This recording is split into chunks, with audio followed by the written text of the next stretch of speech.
मुमकिन नहीं है, ऐसा मुमकिन नहीं है। वो कभी भी नहीं भाग सकती। यकीनन बात कुछ और है भाई। मुमकिन नहीं है ऐसा।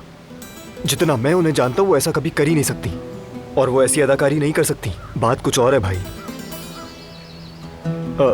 देखें भाई, मैं जानता हूँ कि वो आपको कितना चाहती हैं। जब आपको गोली लगी तो मैंने उनका हाल देखा था। वो किसी भी सूरत झूठ हो ही नहीं सकता भाई, यकीन करें। आपको पता लगाना होगा। यकीनन इसके पीछे कोई और कहानी है। मैं भी तुम्हारी तरह सोच रहा हूँ जिहान, इसीलिए ज़बीहा के बारे में सब कुछ जानना चाहता हूँ।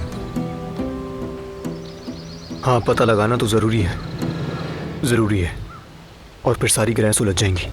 बिल्कुल ऐसा ही है।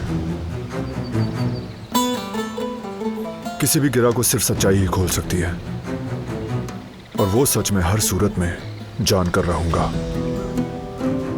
जब बात आपकी हो तो नतीजा पहले से ही साफ होता है मेरे भाई। आप हल निकाल लेंगे, मुझे आप पर भरोसा है, और मैं हर कदम पर आपके साथ हूं।